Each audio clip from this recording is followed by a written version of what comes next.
Alright, this next video is on the P16 monitor system that the band will be using on stage. And this is one of those things that you'll probably end up setting up and then not editing a whole lot, maybe down the road. Unless, of course, you get another musician or another singer and you want their channel to also be on the monitor system.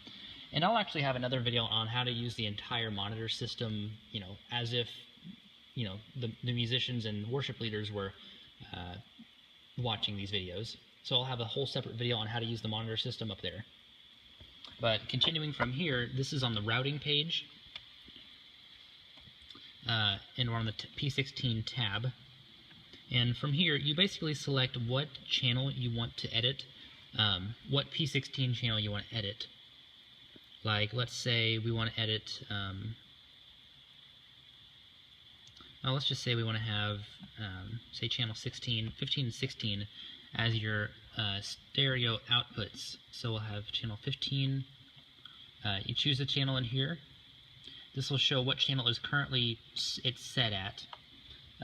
Then from there, you can choose category just to quickly jump to the next channels. But let's say we're on mains.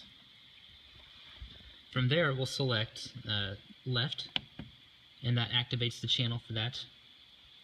Then we'll go to the next channel, and I'll say let's go to main right. So that's how you set up those channels.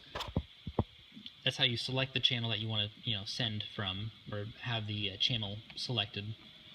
Now what tap is, this is a little bit more complex as far as setup. A tap is basically where you want to select the signal from. 9 times out of 10 you'll have it on pre-EQ or post-EQ. You want to have it pre-fader. This actually is in order, so input, EQ, and then fader.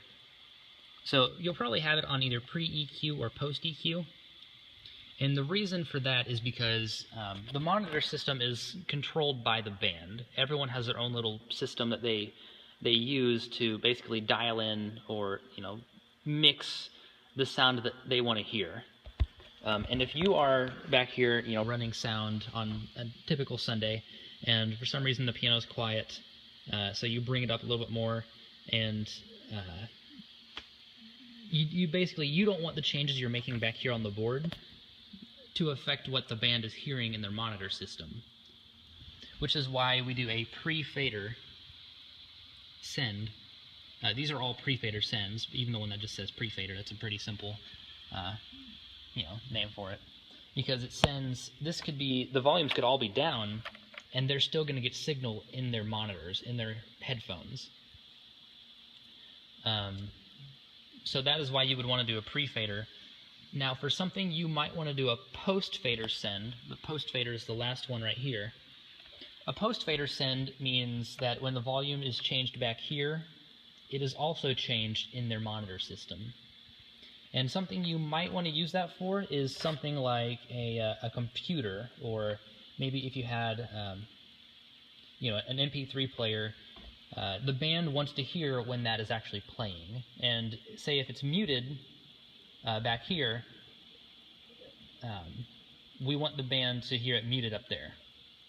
So if it's, say you fade it out, you have that on the computer channel right here, and you fade that out, you want the band to hear that it has faded out so they can start the next song.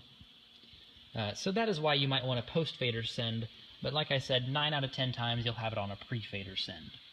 So you'll have it selected either pre-fader or maybe just any of these other ones.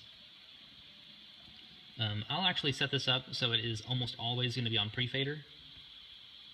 And that way it's a very, very simple setup for you guys later. And just keep in mind, if you do add another channel, I